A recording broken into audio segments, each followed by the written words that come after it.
Somebody hit me up, DM me, put in the comments, name me one person that you know who's reached a level of sustainable success and it happened overnight. Name me one.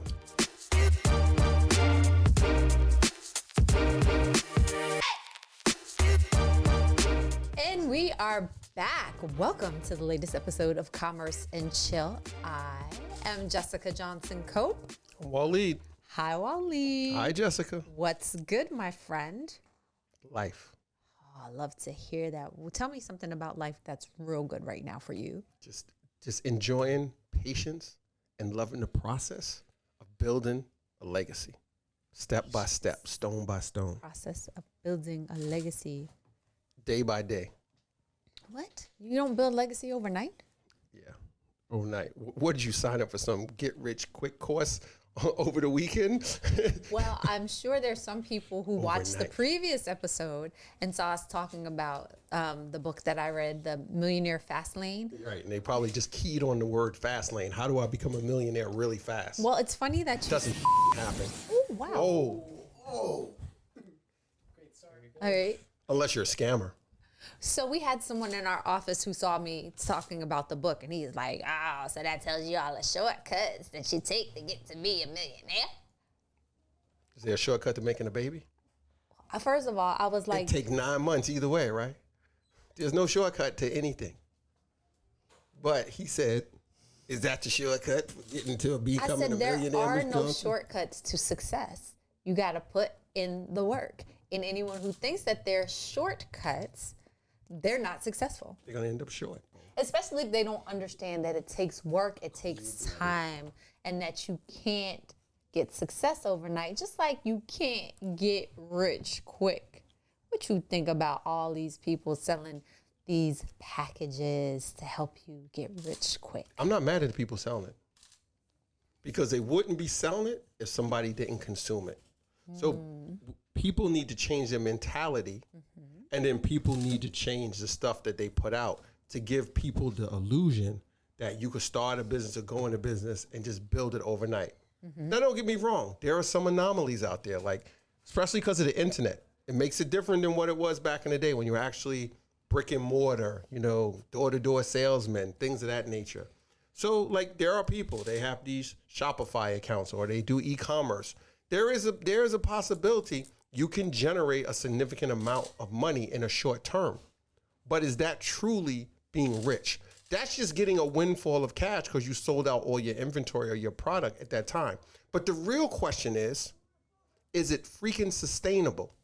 Because I launch a product, and don't get me wrong, you do the work, you do the advertising, blah, blah, blah, blah, blah, and people go to my website when I launch it, and I launch it this week and everything sells out this week, and I generate, I don't know, tens, thousands, maybe hundreds of thousands of dollars, depending on the type of products I'm selling and how much I got in inventory, or how much I say I got in inventory, because just because I say I got that in inventory on my website doesn't actually mean I got it in my warehouse to ship out. Right. So then now I got to worry about how do I produce all that because of the demand and get it out. But the question is, just because it happens that 1 week, how do I make it, or how do they make it sustainable? It goes back to what we said before, and I'll say it again. Anybody can start a business. The question is, can you turn a profit? So, yeah. The question is, can you turn a consistent profit right. And over time? Can you turn a profit for just 90 days? A la the market, a la Wall Street. They only look from quarter to quarter when they talk about profits. But can you produce a profit year after year? And it ain't easy. Like I've been there, we've all been there, building a business. There are times where you don't make money because you have to allocate things, money and resources to other things to keep the machine going. But it's being consistent, being patient, and focusing on the long term. Like I just had a couple conversations with some of our friends today who are in business. And one of them was like, listen, I gotta push e-commerce hard now because my business is picking up. They have a brick and mortar, but their e-commerce is picking up. And he's like, yeah, he's been talking to people about how to build an online presence for his business to sell his products to ship to people. He's like, yeah, I've talked to some people and they're like, oh, I gotta pay them $10,000 up front to build out my e-commerce website. And then another one was like, oh, you pay me like, a couple $1,000s to build a site, and then they want a percentage of the sales ongoing after that for helping them with like promoting and ads and targeting. I responded, WTF, straight up. I was like, yo, let's talk. Like, what? Now I'm pissed. Why? Oh, here comes Salt Bay. People want to build their own thing and leech off the next person. That's how they see themselves getting rich quick. Right, but here's my thing. You want to build a product to sell it to a small business, mid-sized business, for them to use and then to grow their business. But how do you have the audacity to say, I'm going to sell you this, or I'm going to build this for you, and then I want a percentage of your gross revenue ongoing for what I did for you this one time, or I do a few times?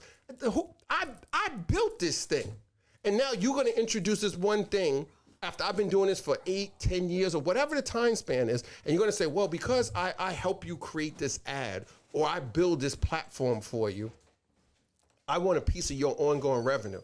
So you're going to sit home and get ongoing revenue while I'm in the business busting my ass every day, and you're going to stay home and get beep. You're going to get a check. It doesn't work that way, because they unfortunately, some of them look to build this stuff, these seminars, these programs, these products, or even some of these SaaS products, right? Which I'm 50-50 on, because I use quite a bit of them. And if you don't know, SaaS is for software as a a service. And you pay a recurring fee, right? And I get it, because they got to maintain the service and they got to have people in customer service. It don't cost But that much. but it depends. It depends on what they're charging for their service.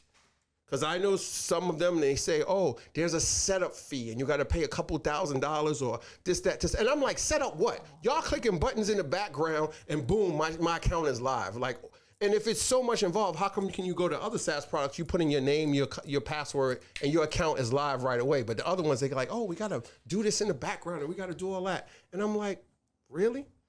Like, so, but that's another conversation about SaaS. But people build these products or these seminars or these things, unfortunately, because they know that some people have this mentality of they want to get it quickly and they want to get it overnight, especially in the atmosphere that we're in now because of social media and the internet. When we were younger and our parents or grandparents, there was no like, you're going to build this going to happen overnight. They put in the work. They went around. They networked. It was word of mouth. They worked hard in the business, and then their reputation grew.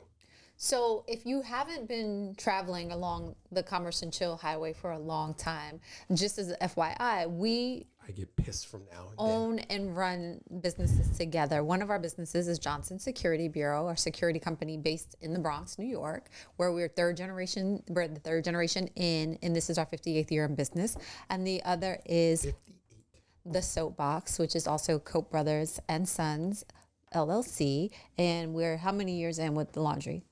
Altogether, it's like 32 years. 32 Second years, generation. Right. So this is not something that we built overnight, but it's something that we work with. We work Decades. Decades. We've been hustling together. Let's make it more together for over 10 years. Let's break it up. Let's make it even more relevant. How long have you been running Johnson Security? 12 years. 12 years.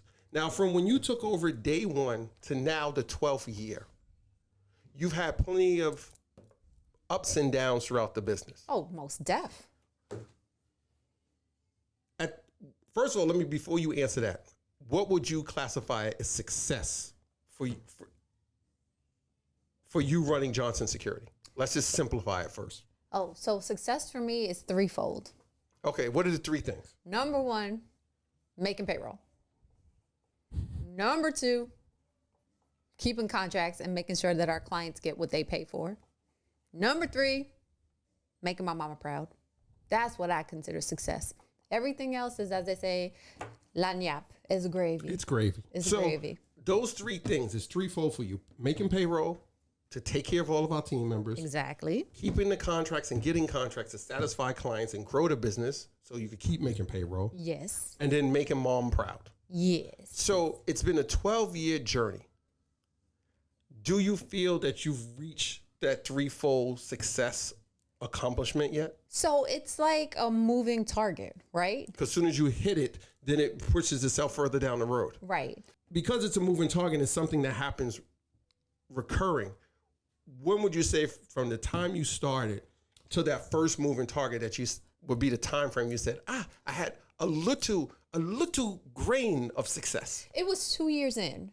2 years. It was 2 years in because for a while we were just rocking out with the contracts that we had, with the employees that we had. And so it wasn't anything really that I had done to keep the business afloat. I mean, I was just there and we were in neutral. But at close to your mark. Neutral going downhill. So the car was moving. No, just neutral. Like I'm thinking more of a boat where we're floating, but we're not floating in any particular direction. The engine's not running. It's just we're going. The wind and the waves is moving. We haven't hit a sandbar. Okay. But we aren't at the dock. But we're making progress. We're making progress. We're floating. We're floating. Float on. So it was about 2 years because at that 2 year point, we got 2 significant contracts, and there was no way that anyone could say that it was my dad who got those contracts. So 2 years for you hit that first little nugget of success. Yeah. And let's get it straight. I think people get success, what success looks like, so twisted. Because I'm sure some of you are seeing those like cartoons where they show somebody digging like in a tunnel or whatever, and then they give up, and then they have another cartoon right next to it where the person is like inches away from digging through and all the gold is piled up on the other side. And they think like you just keep going and then you break through the wall and then all of a sudden there's this huge like pot of gold or huge thing of success. But what people don't realize, success is really little nuggets. So you get a little win here, then you might have a couple losses. Then you have a larger win, then you have a loss, then you have a small win. Then you have nothing happen for a while and then you have another little win. And then it's momentum. So it took you 2 years to get that little micro win. Right. To say, I've got these significant contracts that so I could clearly say to someone, your dad had nothing to do with it. Right. So now the boat is not in neutral, it's in first gear. Right. Because you got those two contracts within 2 years. 2 years. So that's a significant amount of time for someone to put in and then not give up. So what I would ask you the same question with respect to the laundry. In the laundry business, at what point would you say that you reached significant success? I don't think I have yet. At all? Significant success? Because significant success for me would be like dominating 4 out of the 5 boroughs. Okay, but like when someone is like dirty drawer, soapbox. A significant dry cleaning, soapbox. A significant milestone. The washing machine is broke, soapbox. What would be our first significant milestone? Yes. That's a good one. I can't think of, because when I look at it, and I'm probably bad at this because I'm really bad at celebrating sometimes the wins, because I see we did it, we got the contract, or we get the business, or we acquired several new customers in a short amount of time, but I'm thinking about what's next. Like, I acknowledge it, like we did that, yay, like everybody's like so happy we got this, and I'm just like, yeah, but getting it is kind of the easy part. The hard part is maintaining it and keeping it, right? And I'm sure you've experienced that because Johnson Security has a track record of having clients for a long time, longer periods of time than what the industry average is. Yes. So you've had clients that work with Johnson Security 6, 7, 8, 10 years plus, because you build an ongoing, lasting relationship with them. Among other things. Amongst other things, yeah. But giving good service and all that, which builds up the relationship. So, if I had to look back and say, what was a significant milestone in the laundry industry, I would say one was launching the soapbox. Okay. Where we were operating a traditional self-service laundromat where people come in, use the machines, typical scenario, neighborhood laundromat. And then people can also come in and drop off their clothes and get them done. And that we had I don't want to say foresight, I don't want to sound like we're Nostradamus or some shit like that, but we just had the wherewithal to take a step back. Because when you're so involved in the business, you're focusing from the operator perspective versus looking at it from the outside, that we had the wherewithal to take a step back and say, you know what, we're servicing different type of personas in our business. And the current model that we're running doesn't sufficiently service all those personas. Okay. So we had the person who does self-service. Okay. Then we have the person who drops it off. So then when we notice that the person who drops it off, when they walk into the laundromat and they got to wait because the attendant is on the other side of the store, like wiping down a machine to keep the machine clean for the self-service people, or helping somebody because they jammed their coins in the machine, or they jammed their pay card in the machine, or then when we upgraded, they couldn't scan the QR code right with the app on the phone to start the machine. They had to wait at the window for them to come back across the store to drop off their laundry or to go get their laundry and give it to them. So we said, let's create a service for each one of those personas. So the soapbox was born out of that. So I would say, yeah. So you would say creating the soapbox, this new enclave within the laundry universe at Koch brothers, was the first significant milestone. You think that was more significant than starting the pickup and delivery? Well, you're right. The pickup and delivery came before we actually launched the soapbox. It was a short time span in between. So I would say no and yes at the same time. Contradiction. Because that was another persona that... C is for contradiction, in case you didn't know. No doubt about it, not Cope. Because that was another persona we identified. So it ended up being 3. The person who drops it off and wants it done, the person who wants us to pick it up and deliver it back to them and get it done, and then the person who just wants to walk in and wash it themselves, to clean it themselves, I should say, because they do more than just wash it. Yeah, that might have been a significant milestone, because that milestone might have been more significant in that time period than us launching the Soapbox brand, because that led to us looking at, we were able to reach more people beyond the local geographical area of the store. Because typically people are going to bring their laundry if they're walking, which I want to say predominantly most of the people do that come to self-service. They're walking, they're pushing a cart, they carry the bag. So maybe 4 blocks, 5 blocks at tops. the most. And then some people drive and come and use it, which we have quite a few customers. But the delivery opened up to wherever we were willing to go to. And then that drove the increase in the demand for that service, which fed the growth of the soapbox, yeah. So we want to feed the growth of the people in the Commerce and Chill community, right? In the universe out there. We want to help you to understand what is it going to take to help you get richer, whether it's richer in cash, richer in opportunities, richer in business. And so I would dare say, don't look for get-rich schemes. Rather, look to processes, procedures, and systems that will help you run your business more efficiently, so that you can identify opportunities, that you can identify ways to grow, that you can identify sources of revenue, so that you can get rich. Right. Or cutting waste. Right. You hear people always talking about cutting cost in their business. Like, oh, you need to cut your labor cost. I just had several conversations with one of our accountants, and we're going through the cash flow projections for one of the businesses. And first thing she says is like, well, is there anywhere we can cut waste? Anything that is not being utilized to its fullest. Can we either utilize it to its fullest so it increases revenue, or cut it because we don't need it because we're not using it? So she spoke about cutting the waste, not cutting costs. Because people are like, well, your expenses, your costs, like your labor, this and that, can you just cut some of that? But what's the impact of cutting it? But if it's something that's wasteful that you have as an ongoing expense in your business, that alleviates a lot. And I'll give a shout out to Vanessa, because when she did her book. Vanessa Lindley. Yeah, we went to her. Finance coach. She's a finance coach. And she was having a program locally. Bed-Stuy Restoration Plaza. And we went out to support, and we sat in it. And one of the things she talked about, I can't remember exactly how she worded it, but anyway, while she was talking and what she said, I ended up doing while we were sitting there. And what I did is started looking through every transaction on one of our business account statements. And I identified things that we weren't utilizing 100% that we could get rid of. And it ended up producing an additional $1,000 a month for that small business. $1,000 a month that was just being like nickeled and dimed here from this or something we weren't using. I was like, cancel that, get rid of this, we don't need it. When you take the time to look back and say, what's being wasted. Right.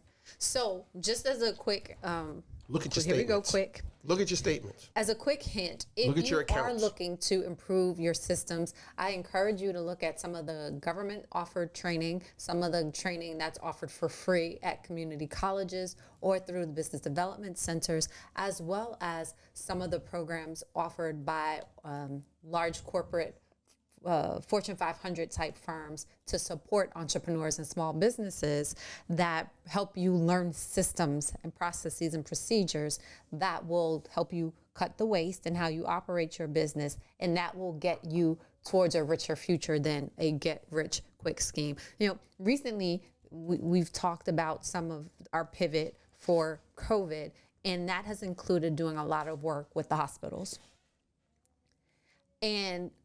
But by the grace of God, we started doing business with the New York City public hospital system in December of 2019, right? Right before the novel coronavirus began to take a grip of New York City, right? Now, from the outside, it looks like the hospital just called, one of the hospitals called us and said, oh, can you send us people and just show up?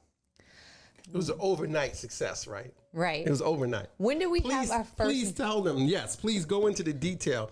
You got this business from that from the hospital. Got the business. Okay, I just say you in this because we kind of divvy up the businesses when we're talking from This a was perspective. the pathway to doing business with the hospital. In December, we started working with them. Right. Tell the viewers, tell the listeners, when did you start first interacting with them that led to us getting the business in December of 2019? Please drop this knowledge on them, please. In October of 2017, Wait, hold up. Say that one more time. in the year of our Lord, 2017, 2017, we were approached October. by a team of consultants. And we started working with them December 2019. Right. Over 2 years. Yes. So 2 years of putting a seed in the ground. But wait. Watering the seed, shedding light on the seed, making sure the seed is getting the nutrients it needs to grow, fertilizing it for 2 years. Yes. 2 years. October 2017 to December 2019. Yes. Have you seen the fruits of your labor from that 2+ years of nurturing that seed, that little plantling as it was started growing? Have you seen the fruits of your labor? We're beginning to see the fruits of the labor. 2+ It's like years the bamboo later. Tree. The bamboo tree, right? Right. I don't know the stats, but it grows underground for like so 5 much, or 6 years. and then all of a sudden it pops then through you and it see just it. goes buck wild But on you you. don't see it. Right, because it's all underneath the dirt. That's what happened with the hospital system. Right. So 2 years. And what it entailed was we met with consultants, we proved our capabilities, we interviewed with some other consultants, we went to site visits with hospitals that weren't looking for our services, Right. but You just went to meet with them and their C-suite management team to talk about what the capabilities are of as John well Security as the type of services that they that were they looking need for. and what kind of challenges they were having. Understood. Which was some great discussions at some of them. Right. And it enlightened us and them on different things. And we shared some ideas with them. Yes. And they were like, wow, we didn't even think about it like that. So over 2 years, you had all these meetings and paid for parking, parking, whatever it is. went to the other side of the world. And New York 'Cause City is it's- extremely large. Brooklyn, the county of Kings, Some shady is places. like the 4th largest city by itself in the country. Right. And we went to the other side for of over Brooklyn. 2 years, For you went over 2 all years. over New York City to meet with Yes. all these different health officials Yes. in higher management at Yes. these facilities. And in December 2019, But before December 2019, we got an agreement. But the agreement only said well, within that 2 years, Yeah. they agreed to say we want to negotiate a contract with you, just in case we ever decide to use your services. like the in case of So, glass break the emergency negotiation, contract, right? legal fees, Yeah. time, which time is something you cannot put a dollar amount on because Right. you can't get it back. Right. I'd rather you burn my money than burn my time. Right. Right? Because I can make the money back, but you can't get your time back. So lawyer fees, negotiating. So you negotiate a contract that says maybe If we feel like it, if the moon is at its highest axis and the sun is shining and a dove flies between them at the same time and a fish shoots a bubble out of the ocean into the air from its mouth, we might work with you. Right. But we want you to negotiate this contract. Right. So long story short, the fruits of our labors now look like doing business with 2 hospitals, doing business at 6 different health centers, and providing services for a mobile testing van. So that's what, 10 locations? 6 to 2, that's 9. 9 locations. And we are yet negotiating 1 additional location. So potentially 10. Yes. So for 2 years worth of work, grinding, staying patient, staying focused, staying humble, not signing up for some get-rich-quick security course that says, if you attend my seminar and pay me $500, I'll help you secure contracts in 3 months and 10x your business. Right. Without doing any of that and staying true to nurturing, staying in touch, sending out emails, sending up follow-up phone calls, sending up follow-up emails, sorry, and making follow-up phone calls and staying on top of people, right? Right. Led to you getting 9, potentially 10 contracts within a 2+ year period. And now, as a result. So you're an overnight success, Johnson. Holy smokes. And we took less than 29 minutes to prove it. Prove it. Holy smokes. So at the end of the day, no, get rich quick. It might work in some people's world, but as a brown sister from the Bronx, I haven't seen it work. It takes work, it takes time, and if you're willing to put in the work and the time, you can see the fruits of your labor. It takes time. It doesn't happen overnight. Change your mindset if you're thinking about get rich quick and associate with people who put in the work so that you can figure out what the systems are so you can be more successful with a shorter runway.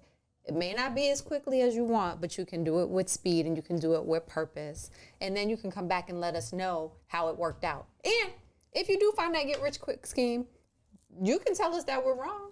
We're not gonna pay the $500 or whatever, but we want to hear. We want to hear your story. Listen, prove me wrong. Somebody hit me up, DM me, put in the comments. Name me one person that you know who's reached a level of sustainable success, and it happened overnight. Name me one, because I don't know of any. I don't know of any celebrity. I don't know of any business person who's done it overnight. What it is you believe it's overnight because what gets publicized is the sexy part of it, when things started to pop for them.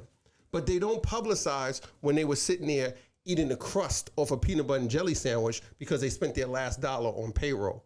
Right? You only see the part where they say, oh, you should quit your job and you should start a business because you get freedom, you make all this money. You know, shout out to my man Chris, who talked about it in one of his videos where he talked about the myths of being an entrepreneur, right? He highlighted 3 myths, and one of them was, they say freedom, there's money, and I don't remember what the third one is. But what you don't... Because it's a myth. Right. But what he said was on point. But what people don't realize is those things come, but they come later on because you have to build this for long term. So there's no quick money because all your money goes to your team members and your business to keep it going. All your time goes to growing the business. So it's a sacrifice. There is no overnight success. Well, we've run out of time today, but we hope that you'll come back so we can tell more success stories. It should be called Get Broke Quick. Because you give all your money away to these systems that take your money. We want you to be get rich quick. So you get broke quick. Continue to grow the Commerce and Chill community so that we can all grow GBQ. together. Get broke quick. I'm done.